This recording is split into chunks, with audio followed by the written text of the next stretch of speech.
श्री शिवाय नमस्तुभ्यम। आप सभी को सावन के दूसरे सोमवार व्रत की हार्दिक शुभकामनाएं। आज सुनिए सोमवार व्रत की पौराणिक कथा।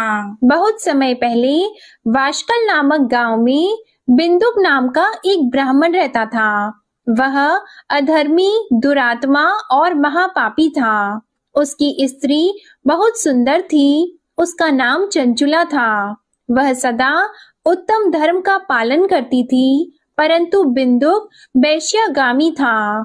इस तरह कुकर्म करते हुए बहुत समय व्यतीत हो गया। उसकी स्त्री काम से पीड़ित होने पर भी सधर्म नाश के भय से क्लेश सहकर भी काफी समय तक धर्म भ्रष्ट नहीं हुई, परंतु आगे चलकर वह भी अपने दुराचारी पति के आचरण से प्रभावित होकर दुराचारी और अपने धर्म से विमुख हो गई।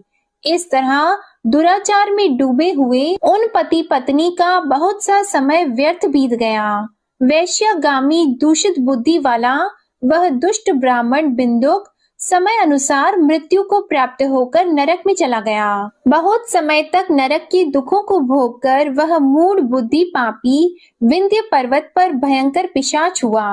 इधर उस दुराचारी बिंदुक के मर जाने पर वह चंचुला नामक स्त्री बहुत समय तक पुत्रों के साथ अपने घर में रहती रही। पति की मृत्यु के बाद वह भी अपने धर्म से गिरकर पर पुरुषों का संग करने लगी थी। सती विपत्ति में भी अपने धर्म का पालन करना नहीं छोड़ती। यही तो तप है। कठिन तो होता है, लेकिन इसका फल मीठा होता है। एक दिन दैव योग से किसी पुण्य पर्व के आने पर वह अपने भाई बंधुओं के साथ गोकर्ण क्षेत्र में गई। उसने तीर्थ के जल में स्नान किया और बंदी जनों के साथ यहाँ वहां घूमने लगी। वह एक देव मंदिर में गई। वहां उसने एक ब्राह्मण के मुख से भगवान शिव की परम पवित्र एवं मंगलकारी कथा सुनी। ब्राह्मण कह रहे थे कि जो स्त्रियां व्यभिचार करती हैं, वे मरने के बाद जब यमलोक जाती हैं, तब यमराज के दूत उन्हें तरह तरह से यंत्रणा देते हैं कि वे उसके कामांगों को तप्त लौह के डंडों से दागते हैं। तप्त लौह के डंडों से उसका संसर्ग कराते हैं। ये सारे दंड इतनी वेदना देने वाले होते हैं कि जीव पुकार पुकार कर कहता है कि अब वह ऐसा नहीं करेगा, लेकिन यमदूत उसे छोड़ते नहीं हैं। कर्मों का फल तो सभी को भोगना पड़ता है। देव, ऋषि, मनुष्य सभी इससे बंधे हुए हैं। ब्राह्मण के मुख से ये वैराग्य बढ़ाने वाली कथा को सुनकर चंचुला भय से व्याकुल हो गई। कथा समाप्त होने पर सभी लोग वहां से चले गए। तब कथा बांचने वाले ब्राह्मण देवता से चंचुला ने कहा, हे ब्राह्मण, धर्म को न जानने के कारण मेरे द्वारा बहुत बड़ा दुराचार हुआ है। स्वामी, मेरे ऊपर कृपा कर मेरा उद्धार कीजिए। आपके प्रवचन को सुनकर मुझे इस संसार से वैराग्य हो गया है। मुझ मूढ़ चित्त वाली पापिनी को धिक्कार है। मैं निंदा के योग्य हूँ। मैं बुरे विषयों में फंसकर अपने धर्म से विमुख हो गई थी। कौन मुझ जैसी को मार्ग में मन लगाने वाली पापिनी का साथ देगा? जब यमदूत मेरे गले में फंदा डालकर मुझे बांध कर ले जाएंगे और नरक में मेरे शरीर के टुकड़े करेंगे, तब मैं कैसे उन महायातनाओं को सहन कर पाऊंगी? मैं सब प्रकार से नष्ट हो गई हूँ, क्योंकि अभी तक मैं हर तरह से पाप में डूबी रही हूँ। हे ब्राह्मण, आप मेरे गुरु हैं, आप ही मेरे माता पिता हैं। मैं आपके शरण में आई हूँ। मुझ अबला का अब आप उद्धार कीजिए। इस प्रकार विलाप करती हुई चंचुला ब्राह्मण देवता के चरणों में गिर पड़ी। तब ब्राह्मण ने उसे कृपा पूर्वक उठाया और इस प्रकार कहा, नारी, तुम सौभाग्यशाली हो, जो भगवान शंकर की कृपा से तुमने वैराग्यपूर्ण ये कथा सुनी है और कथा को सुनकर समय से अपनी गलती का एहसास कर लिया है। तुम डरो मत और भगवान शिव की शरण में जाओ। उनकी परम कृपा से तुम्हारे सभी पाप नष्ट हो जाएंगे। मैं तुम्हें भगवान शिव की कथा सहित वह मार्ग बताऊंगा जिसके द्वारा तुम्हें सुख देने वाली उत्तम गति प्राप्त होगी। शिव कथा सुनने से तुम्हारी बुद्धि शुद्ध हो गई है और तुम्हें पश्चाताप हुआ है। तथा मन में वैराग्य उत्पन्न हुआ है। पश्चाताप ही पाप करने वाले पापियों के लिए सबसे बड़ा प्रायश्चित है। जो मनुष्य अपने कुकर्म के लिए प्रायश्चित नहीं करता, वह उत्तम गति प्राप्त नहीं करता, परंतु जिसे अपने कुकृत्य पर हार्दिक पश्चाताप होता है, वह अवश्य ही उत्तम गति का भागीदार होता है। इसमें कोई शक नहीं है। शुद्ध चित्त में ही भगवान शिव और माता पार्वती का वास होता है। वह शुद्ध आत्मा पुरुष सदा शिव के पद को प्राप्त होता है। इस कथा का श्रवण सभी मनुष्यों के लिए कल्याणकारी है, अतः इसकी आराधना और सेवा करनी चाहिए। हे ब्राह्मण पत्नी, तुम अन्य विषयों से अपने मन को हटाकर भगवान शंकर की इस परम पावन कथा को सुनो। इससे तुम्हारे चित्त की शुद्धि होगी और तुम्हें मोक्ष की प्राप्ति होगी। जो मनुष्य निर्मल हृदय से भगवान शिव के चरणों का चिंतन करता है, उसकी एक ही जन्म में मुक्ति हो जाती है। यह कहकर वे ब्राह्मण चुप हो गए। उनका हृदय करुणा से भर गया। वे ध्यान में मग्न हो गए। ब्राह्मण का यह उपदेश सुनकर चंचुला के नेत्रों में आनंद के आंसू छलक आए। वह हर्ष भरे हृदय से ब्राह्मण देवता के चरणों में गिर गई और हाथ जोड़कर बोली कि मैं कृतार्थ हो गई। हे ब्राह्मण, शिव भक्तों में श्रेष्ठ स्वामिन, आप धन्य हैं। आप परमार्थदर्शी हैं और सदा परोपकार में लगे रहते हैं।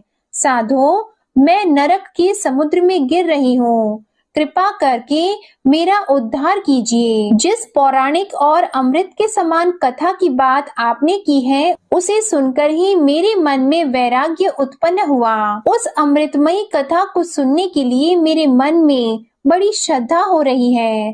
कृपया आप मुझे उसे सुनाइए। कथा सुनने की इच्छा मन में लिए हुए चंचुला उन ब्राह्मण देवता की सेवा में वहीं रहने लगी। उस गोकर्ण नामक महाक्षेत्र में उन ब्राह्मण देवता के मुख से चंचुला भगवान शिव की भक्ति, ज्ञान और वैराग्य बढ़ाने वाले और मुक्ति देने वाली परम उत्तम कथा सुनकर कृतार्थ हुई।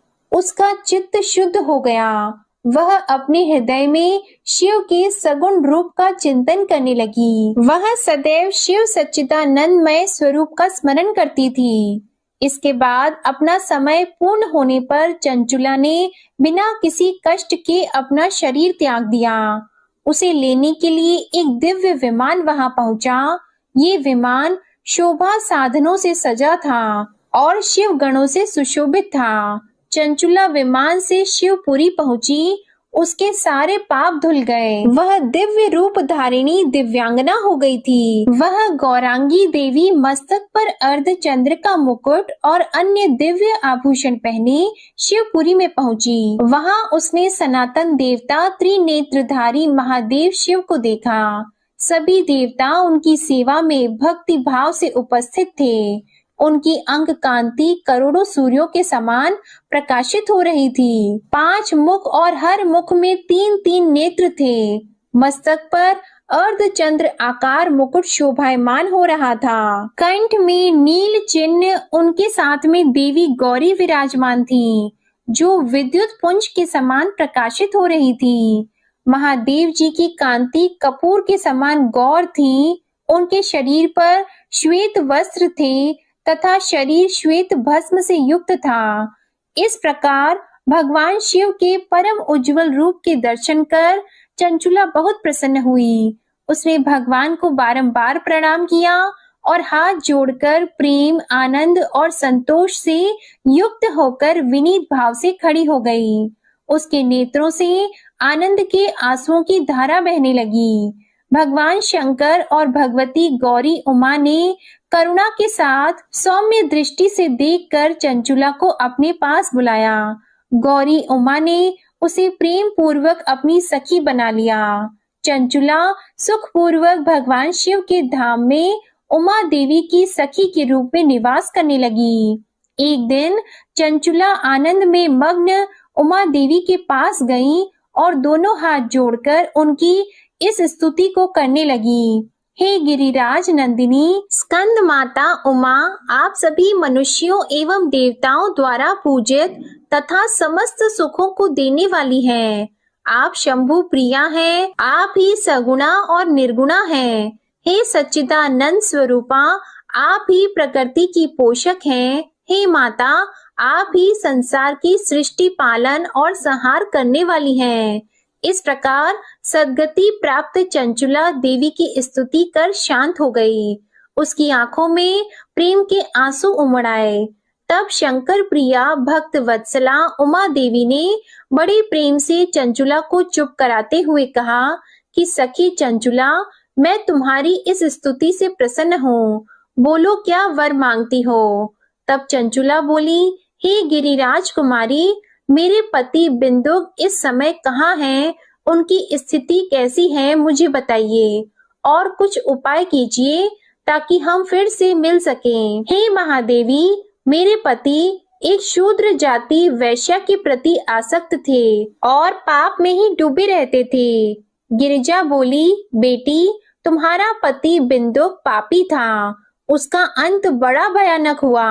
वैश्या का उपभोग करने के कारण वह मूर्ख नरक में अनेक वर्षों तक अनेक प्रकार के दुख भोगकर अब शेष पाप को भोगने के लिए विंध्य पर्वत पर पिशाच की योनि में रह रहा है और वह दुष्ट वहीं वायु पीकर रहता है और सब प्रकार के कष्ट सहता है। गौरी देवी की ये बात सुनकर चंचुला अत्यंत दुखी हो गई। फिर मन को किसी तरह स्थिर करती हुई दुखी हृदय से माँ गौरी से उसने एक बार फिर पूछा, हे महादेवी, मुझ पर कृपा कीजिए और मेरे पापी पति का अब उद्धार कीजिए। कृपा करके मुझे वह उपाय बताइए जिससे मेरे पति को उत्तम गति प्राप्त हो सके। गौरी देवी ने कहा, यदि तुम्हारा पति भगवान शिव की पुण्यमय उत्तम कथा सुने तो वह इस दुर्गति को पार करके उत्तम गति का भागी हो सकता है।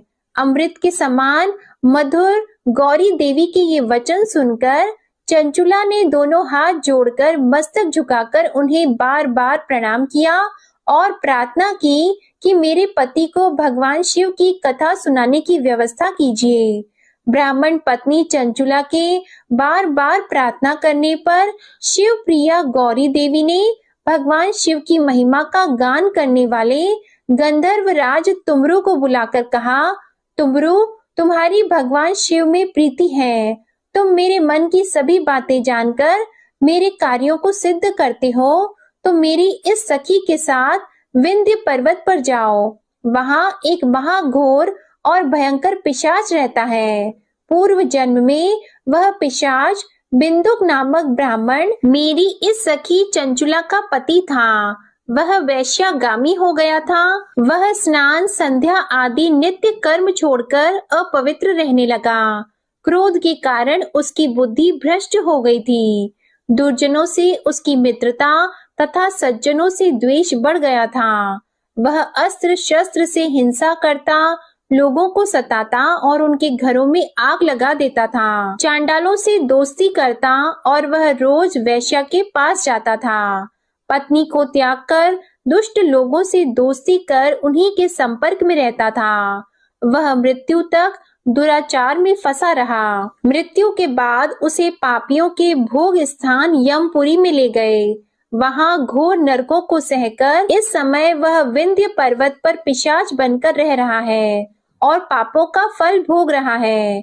तुम उसके सामने परम पुण्यमयी पापों का नाश करने वाली भगवान शिव की दिव्य कथा का प्रवचन करो।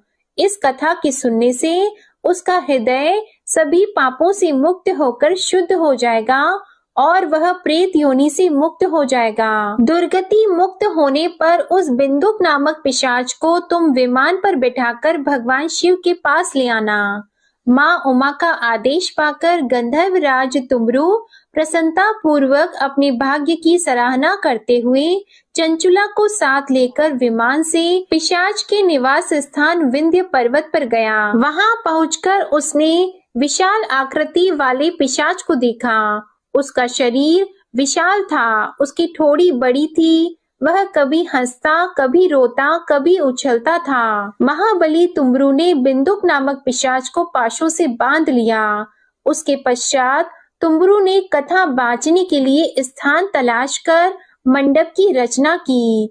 शीघ्र ही इस बात का पता लोगों को चल गया कि एक पिशाच के उद्धार हेतु देवी पार्वती की आज्ञा से तुमरू भगवान शिव की कथा सुनाने विंध्य पर्वत पर आया है। उस कथा को सुनने के लोभ से बहुत से देवर्षि वहां पहुंच गए। सभी को आदर पूर्वक स्थान दिया गया। पिशाच बिंदुक को पाशों में बांधकर आसन पर बिठाया गया और तब तुमरू ने परम उत्तम भगवान शिव की अमृत कथा का गान शुरू किया, जिससे सभी श्रोता कृतार्थ हो गए। परम पुण्यमयी कथा को सुनकर पिशाच सभी पापों से मुक्त हो गया और उसने पिशाच शरीर का त्याग कर दिया। शीघ्र ही उसका रूप दिव्य हो गया।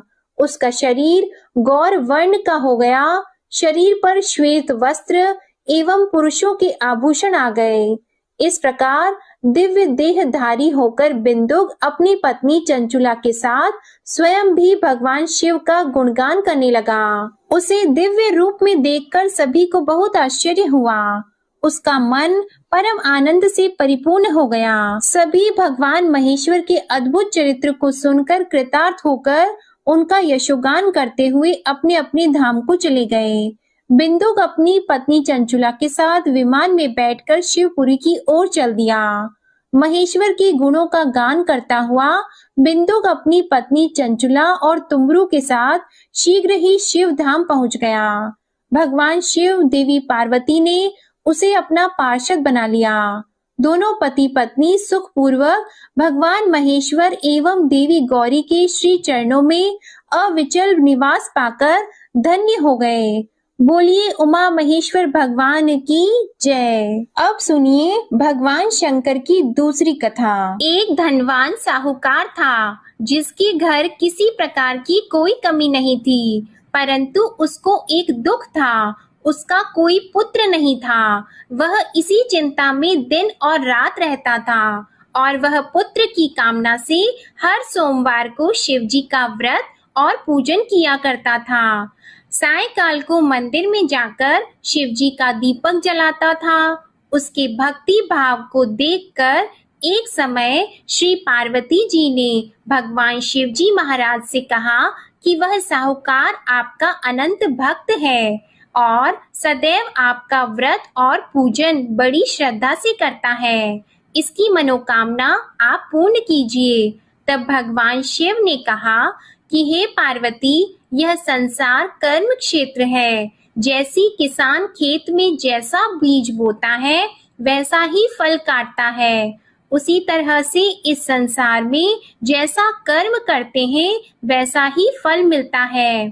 तब माता पार्वती ने अत्यंत आग्रह से कहा कि महाराज, जब यह आपका भक्त है और इससे किसी प्रकार का दुख है तो उसको अवश्य दूर करना चाहिए, क्योंकि आप सदैव अपने भक्तों पर दयालु हैं और उनके दुखों को दूर करते हैं। यदि आप ऐसा नहीं करेंगे तो मनुष्य आपकी सेवा व्रत क्यों करेंगे?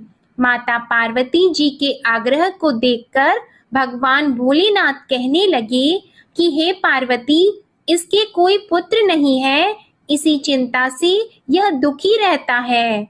इसके भाग्य में पुत्र न होने पर भी इसके पुत्र की प्राप्ति का मैं वर देता हूँ, परंतु वह पुत्र केवल 12 वर्ष तक जीवित रहेगा। इसके पश्चात वह मृत्यु को प्राप्त हो जाएगा। इससे अधिक मैं और कुछ इसके लिए नहीं कर सकता हूँ। यह सब बातें वह साहूकार सुन रहा था। इससे उसको न कुछ प्रसन्नता हुई और न ही उसे कुछ कष्ट हुआ। वह पहले जैसे ही भगवान शिव का व्रत और पूजन करता रहा। कुछ समय व्यतीत हो जाने पर साहूकार की स्त्री गर्भवती हुई और उसे 10वें महीने में गर्भ से अति सुंदर पुत्र की प्राप्ति हुई। साहूकार के घर में बहुत खुशियां मनाई गई, परंतु साहूकार ने उसको केवल 12 वर्ष की आयु जानकर कोई अधिक प्रसन्नता प्रकट नहीं की और न ही किसी को यह भेद बताया। जब वह 11 वर्ष का हो गया तो उस बालक की माता ने उसके पिता से विवाह आदि के लिए कहा, परंतु साहूकार कहने लगा, मैं अभी इसका विवाह नहीं करूंगा और पढ़ने के लिए इसे भेजूंगा। फिर साहूकार ने अपने साले अर्थात उस बालक के मामा को बुलाकर उसको बहुत सा धन देकर कहा, तुम इस बालक को काशी में पढ़ने के लिए ले जाओ और रास्ते में जिस स्थान पर भी जाओ वहां यज्ञ करना और ब्राह्मणों को भोजन कराते जाना। वे दोनों मामा और भांजा सब जगह यज्ञ करते और ब्राह्मणों को भोजन कराते जा रहे थे। रास्ते में उनको एक शहर पड़ा।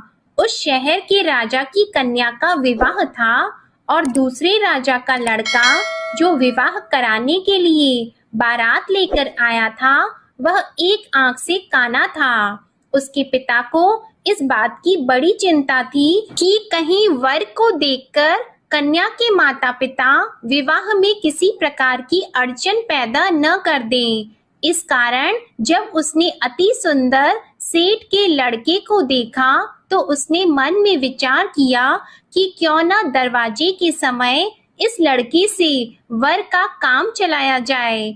ऐसा विचार करके वर के पिता ने उस लड़के और मामा से बात की तो वे दोनों राजी हो गए। फिर उस लड़के को वर के कपड़े पहनाकर और घोड़ी पर चढ़ाकर दरवाजे पर ले गए और बड़ी सुंदरता से सब कार्य संपन्न हो गए। वर के पिता ने सोचा, यदि विवाह कार्य भी इसी लड़के से करा दिया जाए तो इसमें क्या बुराई है। ऐसा विचार करके लड़का और उसके मामा से कहा, यदि आप फेरों और कन्यादान का काम भी करा दें तो आपकी बड़ी कृपा होगी और हम इसके बदले बहुत सा धन देंगे। उन्होंने भी स्वीकार कर लिया और विवाह कार्य भी बहुत कुछ अच्छी तरह से हो गया। परंतु जिस समय लड़का जाने लगा तो उसने राजकुमारी की चुन्नी के पल्ले पर लिख दिया कि तेरा विवाह मेरे साथ हुआ है, परंतु जिस राजकुमार के साथ तुमको भेजेंगे वह एक आंख से काना है। मैं तो काशी जी पढ़ने जा रहा हूँ। उस राजकुमारी ने जब अपनी चुन्नी पर ऐसा लिखा हुआ देखा तो उसने राजकुमार के साथ जाने से मना कर दिया और कहा कि ये मेरा पति नहीं है, मेरा विवाह इसके साथ नहीं हुआ, वह तो काशी जी पढ़ने गया है। राजकुमारी के माता पिता ने अपनी कन्या को विदा नहीं किया और बारात वापस चली गई। उधर वह सेठ का लड़का और उसका मामा काशी जी पहुंच गए। वहां जाकर उन्होंने यज्ञ करना और लड़के ने पढ़ना शुरू कर दिया।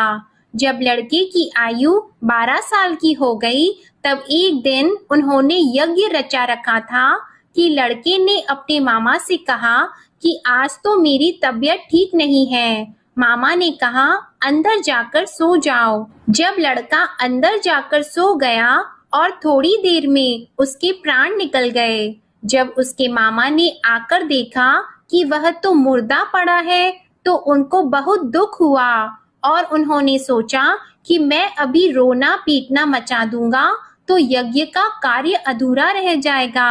अतः उन्होंने जल्दी से यज्ञ का कार्य समाप्त करके ब्राह्मणों के जाने के बाद रोना पीटना आरंभ कर दिया।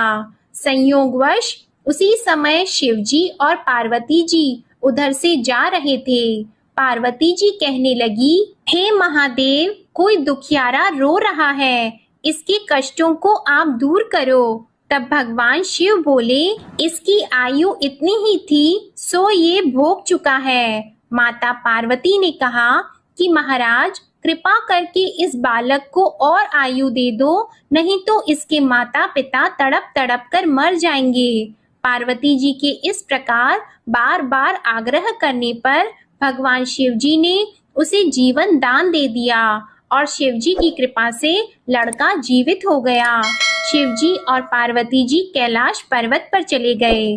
तब इस प्रकार यज्ञ करते हुए लड़का और उसके मामा अपने घर की ओर चल पड़े। रास्ते में उसी शहर में गए जहां उसका विवाह हुआ था और जहां पर आकर यज्ञ किया तो लड़के के ससुर ने उसे पहचान लिया और अपने घर महल में जाकर बड़ी खातिर के साथ बहुत दास दासियों के सहित आदर पूर्वक लड़की और जमाई को विदा किया।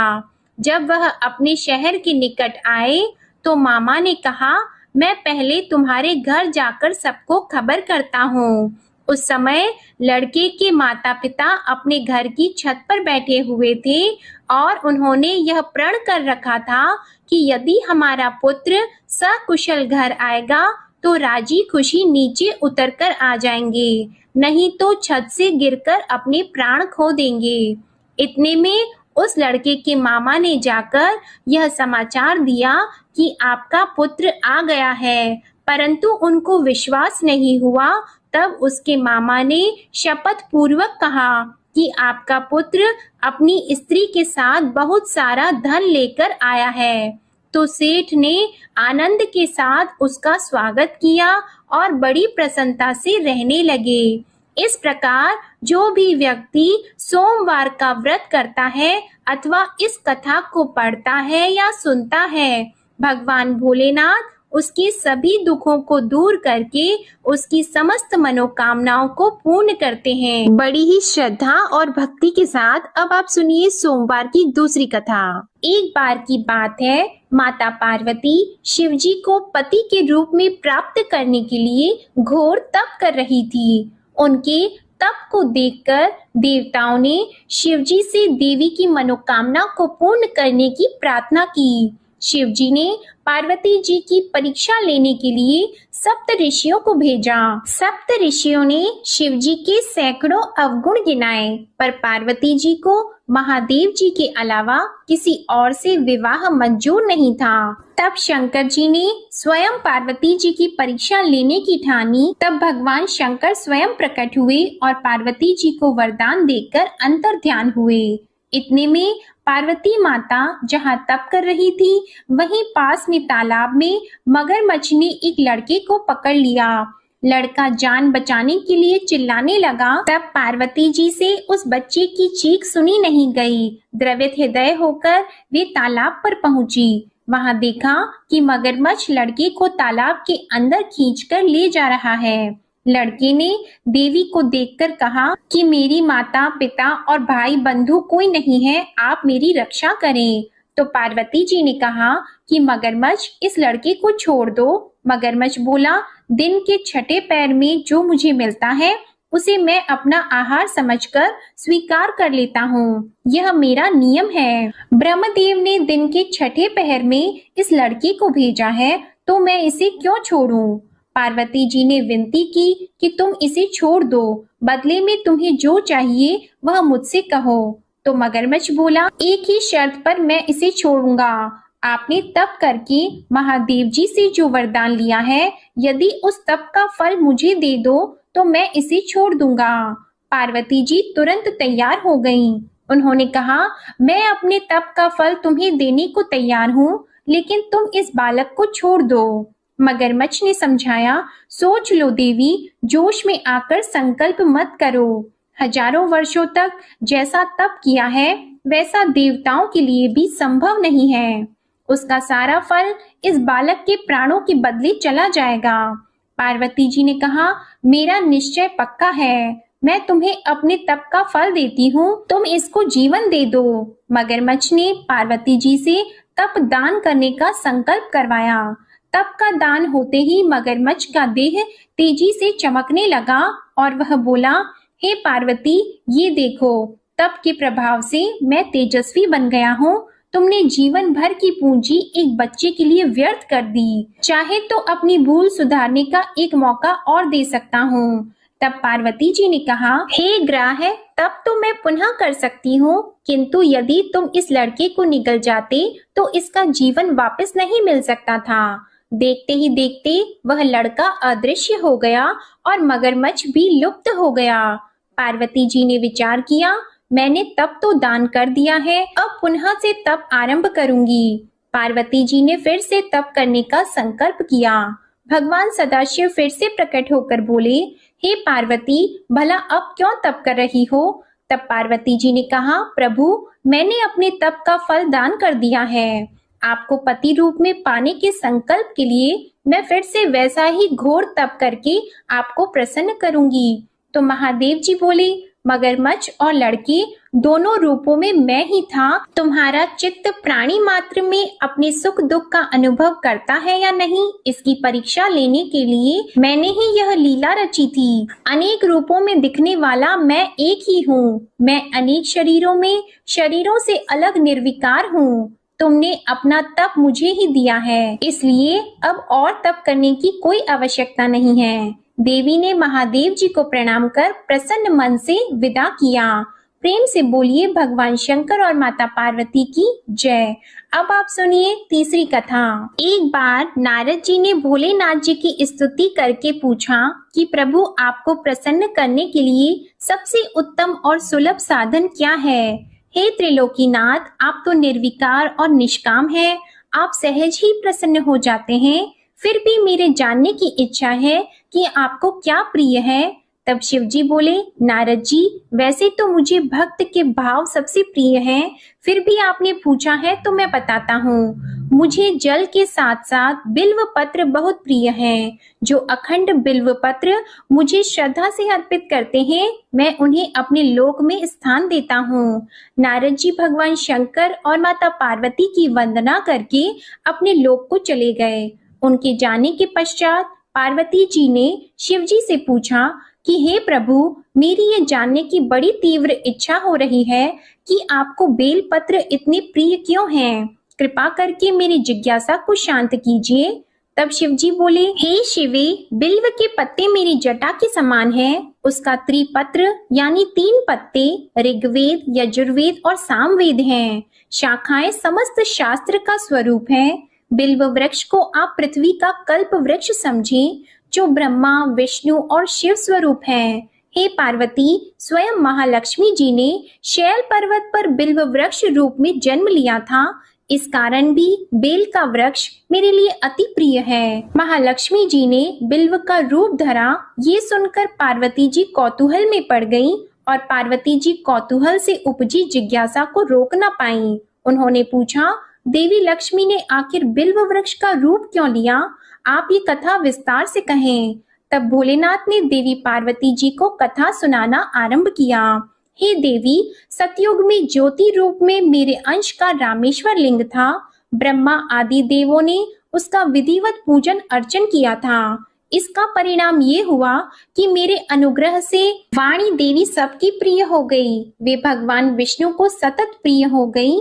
मेरे प्रभाव से भगवान केशव के मन में वाग देवी के लिए जितनी प्रीति उत्पन्न हुई, वह स्वयं लक्ष्मी जी को नहीं भाई। लक्ष्मी देवी का श्री हरि के प्रति मन में कुछ दुराव पैदा हो गया। वह चिंतित और रुष्ट होकर चुपचाप परम उत्तम श्री शैल पर्वत पर चली गईं। वहां उन्होंने तप करने का निश्चय किया और उत्तम स्थान का चयन करने लगी। महालक्ष्मी ने उत्तम स्थान का निश्चय करके मेरे लिंग विग्रह की उग्र तपस्या प्रारंभ की। उनकी तपस्या कठोरतम होती जा रही थी। हे परमेश्वरी, कुछ समय के बाद महालक्ष्मी जी ने मेरे लिंग विग्रह से थोड़ा ऊर्ध्व में एक वृक्ष का रूप धारण कर लिया। अपने पत्तों और पुष्प द्वारा निरंतर मेरा पूजन करने लगी। इस तरह महालक्ष्मी जी ने लाखों वर्षों तक घोर आराधना की। अंततः उन्हें मेरा अनुग्रह प्राप्त हुआ। मैं वहां प्रकट हुआ और देवी से इस घोर तप की आकांक्षा पूछकर वर देने को तैयार हुआ। महालक्ष्मी जी ने मांगा कि श्री हरि के हृदय में मेरे भाव से वाग देवी के लिए जो स्नेह हुआ है वह समाप्त हो जाए। तब शिव जी बोले, मैंने महालक्ष्मी जी को समझाया, श्री हरि के हृदय में आपके अतिरिक्त किसी और के लिए कोई प्रेम नहीं है। वाग देवी के प्रति उनका प्रेम नहीं अपितु श्रद्धा है। यह सुनकर लक्ष्मी जी प्रसन्न हो गईं और पुनः श्री विष्णु के हृदय में स्थित होकर निरंतर उनके साथ विहार करने लगी। हे पार्वती, महालक्ष्मी के हृदय का एक बड़ा विकार इस प्रकार दूर हो गया। इस कारण हरिप्रिया उसी वृक्ष रूपी सर्वदा अतिशय भक्ति से भरकर यत्न पूर्वक मेरी पूजा करने लगी। हे पार्वती, इसी कारण विश्व का वृक्ष उसके पत्ते, फल, फूल आदि मुझे बहुत प्रिय हैं।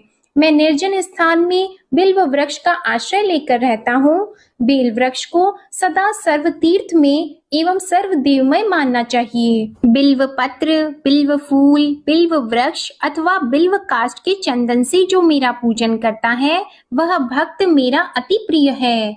बिल्व वृक्ष को शिव के समान ही समझो। वह मेरा शरीर है जो बिल्व पर चंदन से मेरा नाम अंकित करके मुझे अर्पण करता है। मैं उसे सभी पापों से मुक्त करके अपने लोक में स्थान देता हूँ। हे देवी, उस व्यक्ति को स्वयं लक्ष्मी जी भी नमस्कार करती है जो मेरा पूजन करते हैं।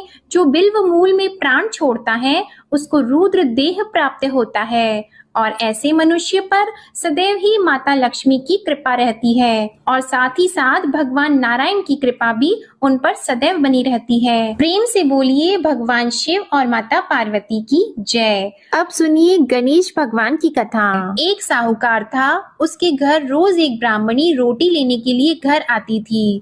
घर के अंदर घुसते ही पोल के ऊपर गजानन जी का मंदिर था। वह गणेश जी को रोटी का एक कौर हमेशा भोग लगाती थी। बहुत दिन हो गए। गणेश जी महाराज ने कहा कि यह मुझे हमेशा भोजन करवाती है, मुझे इसे कोई ना कोई उपहार जरूर देना चाहिए। गणेश जी एक दिन उसके थाली में हीरे मोती भर देते हैं। ब्राह्मणी तो थाली लेकर अपने घर आ गई और साहूकार से रोटी लेने के लिए आना बंद हो गई। साहूकारिनी ने उसे बुलावा भेजा कि बाई, रोटी लेने के लिए क्यों नहीं आती हो। ब्राह्मणी ने कहा कि मुझ पर गणेश जी प्रसन्न हो गए।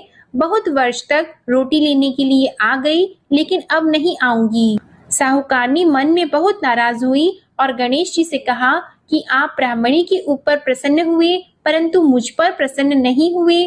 तब गणेश जी की मूर्ति हटाकर उसने बाहर फेंक दी। इधर सेठ जी की दुकान में धंधा पानी बंद हो गए। एक दिन सेठ जी की नजर पोल के मंदिर पर गई तो सेठानी जी को पूछा कि गणेश जी कहाँ गए। तो साहूकारनी ने कहा कि ऐसे गणेश जी का क्या करें जो ब्राह्मणी पर तो प्रसन्न हो गए लेकिन हमारे ऊपर प्रसन्न नहीं हुए। इस कारण मैंने तो गणेश जी को हटाकर फेंक दिया है। तब सेठ जी ने कहा कि यह तुमने क्या किया? मेरा तो व्यापार और धंधा चलना बंद हो गया है। गणेश जी तुमने कहाँ फेंके हैं? जल्दी बताओ, मैं उन्हें वापस लेकर आता हूँ। साहूकार जी वापस से गणेश जी को लेने के लिए गए तो गणेश जी इतने भारी हो गए कि वे उठे ही नहीं। साहूकार जी ने कहा कि मेरे से गलती हो गई है, आप मेरे घर पधारिए। गणेश जी तो और भी भारी होते गए और कहा कि मैं तो नहीं चलूंगा। पहले साहूकारनी को बुलाकर यहाँ लाओ और वह मुझसे माफी मांगेगी तो ही मैं चलूंगा। और गणेश जी ने कहा कि मुझे हमेशा सवा सेर का चूरमा करके भोजन कराओगे तो ही मैं चलूंगा। साहूकार साहूकारनी को लेकर आए और उससे माफी भी मंगवाई और सवा सेर का चूरमा चढ़ाने की हाँ भी भरी। तब साहूकार और साहूकारनी ने गणेश जी को वापस घर लाकर उन्हें पोल में बिठाया। ऐसा करने पर साहूकार का व्यापार फिर से चलने लगा। हे गणेश जी महाराज, जैसे साहूकार और साहूकारनी पर आप प्रसन्न हुए वैसे सभी पर प्रसन्न होना। बोलिए गणेश जी महाराज की जय। अब आप सुनिए भगवान भोलेनाथ की आरती। ओम जय शिव ओंकारा, स्वामी जय शिव ओंकारा। ब्रह्मा विष्णु सदा शिव, ब्रह्मा विष्णु सदा शिव। अर्धांगी धारा, ओम जय शिव ओंकारा। एकानन चतुरानन, पंचानन राजी, स्वामी पंचानन राजी। हंसानन गरुड़ासन, हंसानन गरुड़ासन। वृषवाहन साजी, ओम जय शिव ओंकारा। दो भुज चार चतुर्भुज, 10 भुज अति सोहे, स्वामी 10 भुज अति सोहे। त्रिगुण रूप निरखता, त्रिगुण रूप निरखता। त्रिभुवन जन मोहे, ओम जय शिव ओंकारा। अक्षमाला वनमाला रुंडमाला धारी स्वामी रुंडमाला धारी। चंदन मृग मद सोहे चंदन मृग मद सोहे भाले शशिधारा ओम जय शिव ओंकारा। श्वेतांबर पीतांबर बाघंबर अंगी स्वामी बाघंबर अंगी। सनकादिक गरुणादिक सनकादिक गरुणादिक भूतादिक संगी ओम जय शिव ओंकारा। कर की मध्य कमंडल चक्र त्रिशूल धारी स्वामी चक्र त्रिशूल धारी। सुखकारी दुखहारी सुखकारी दुखहारी जग पालनकारी ओम जय शिव ओंकारा। ब्रह्मा विष्णु सदा शिव जानत अविवेका स्वामी जानत अविवेका। प्रणवाक्षर में शोभित प्रणवाक्षर में शोभित ये तीनों एका ओम जय शिव ओंकारा। त्रिगुण स्वामी जी की आरती जो कोई नर गावे स्वामी जो कोई नर गावे। कहत शिवानंद स्वामी रटत भोलानंद स्वामी सुख संपत्ति पावे ओम जय शिव ओंकारा। ओम जय शिव ओंकारा स्वामी जय शिव ओंकारा। ब्रह्मा विष्णु सदा शिव अर्धांगी धारा ओम जय शिव ओंकारा। ओम जय शिव ओंकारा। ओम जय शिव ओंकारा। बोलो भगवान भोलेनाथ की जय। आपको ये कथा पसंद आई हो तो इस वीडियो को लाइक करके चैनल जरूर सब्सक्राइब कीजिएगा और कमेंट में भगवान भोलेनाथ जी की जय भी लिखिएगा। इसी के साथ आज आप हमारे चैनल पर सावन मास महात्म्य की कथा, शिव महापुराण की कथा और कामिका एकादशी व्रत कथा भी जरूर सुनिएगा। ओम नमः शिवाय।